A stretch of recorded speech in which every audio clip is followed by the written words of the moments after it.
नजर लागे राजा तोरे बंगले को। तो दिल्ली में यही हुआ है। केजरीवाल जी जब कोई सत्ता मदमस्त होकर दिशाहीन और अय्याश हो जाती है, उन्होंने शराब में एक पौवा पे एक पौवा फ्री, एक बोतल पर एक बोतल फ्री कर दिया। दिल्ली की जनता ने उनके फरेब को, उनके झूठ को पहचाना। लेकिन अब यह दिल्ली की जनता ने साबित किया कि पूरे देश की जनता को सिर्फ और सिर्फ मोदी जी पर ही भरोसा है। नमस्कार, मैं हूँ सिद्धि सिंह और आप देख रहे हैं आवाज एक्सप्रेस। इस वक्त हम मौजूद हैं भारतीय जनता पार्टी बिहार के कार्यालय में और हम बात करेंगे बीजेपी प्रवक्ता नीरज कुमार जी से। जिस तरीके का एग्जिट पोल दिल्ली चुनाव के लिए देखा गया था, एग्जिट पोल के नतीजे कुछ हद तक सही नजर आ रहे हैं। आम आदमी पार्टी ट्रायल में है और बीजेपी लीड कर रही है। 20-22 का अंतर दिखाई दे रहा है आम आदमी पार्टी और बीजेपी में। आइए हम इस मुद्दे पर बातचीत करते हैं। क्या कहना है, एग्जिट पोल का जो नतीजा था वही दिखाया जा रहा है। एक गाना सुना होगा कि नजर लागे राजा तोरे बंगले को। तो दिल्ली में यही हुआ है। केजरीवाल जी जब कोई सत्ता मदमस्त होकर दिशाहीन और अय्याश हो जाती है, वह रंग महल और शराब पे काम करती है। केजरीवाल जी ने दिल्ली में यही किया। उन्होंने शराब में एक पौवा पे एक पौवा फ्री, एक बोतल पर एक बोतल फ्री कर दिया। और उनके रंग महल, शीश महल की कहानी जग जाहिर है, कितने उसमें घोटाले हैं। दिल्ली की जनता ने उनके फरेब को, उनके झूठ को पहचाना। जो मुख्यमंत्री ये कहता हो कि हम 3 कमरे के मकान में रहेंगे, हम कोई बंगला नहीं लेंगे, कोई गाड़ी नहीं लेंगे, वह इतना बड़ा अय्याश गाह बनाता है।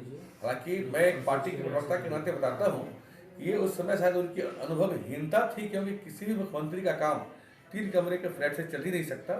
उसको कॉन्फ्रेंस रूम चाहिए होता है, उसको मीटिंग हॉल चाहिए होता है, उसको एक ऑफिस चाहिए होता है। क्योंकि केजरीवाल को कुछ भी बोल के, जनता से झूठ बोल करके केजरीवाल को उनका वोट लेना था, सिंपैथी लेना था, तो काठ की हांडी बार बार नहीं चढ़ती। एक बार दिल्ली की जनता ने उनको मौका दिया, दोबारा फिर मौका दिया दिल्ली की महाजनता ने। लेकिन अब यह दिल्ली की जनता ने साबित किया कि पूरे देश की जनता को सिर्फ और सिर्फ मोदी जी पर ही भरोसा है, मोदी की गारंटी पर ही भरोसा है। इसलिए दिल्ली की जनता ने ऐसा परिणाम उनको देना शुरू किया कि जो 62-67 सीट पर हुआ करते थे, आज 20-22 सीटों पर वो सिमट के समाप्त हो जा रही है पार्टी। ऐसी महत्वाकांक्षी पार्टियों का अब देश में समाप्त होने का चलन आ गया है।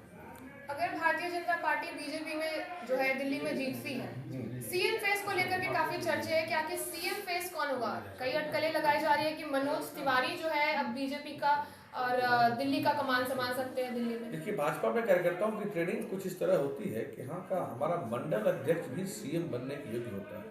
पार्टी सही समय पर निर्णय लेकर के सीएम पद की घोषणा कर देगी और इसमें कहीं कोई मनमानी नहीं होगा।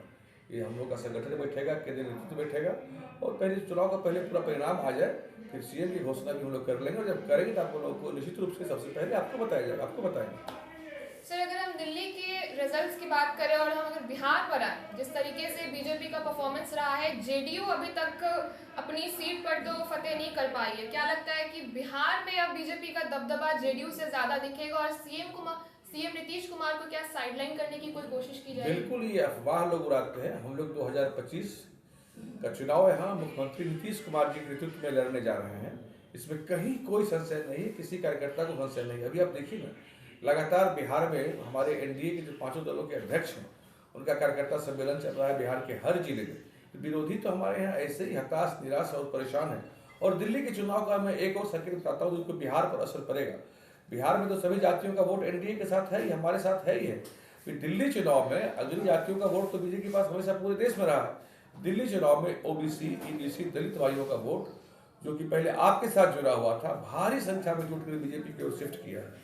यह अपने आप में एक बहुत बड़ा संकेत है कि बिहार में क्या होने वाला है।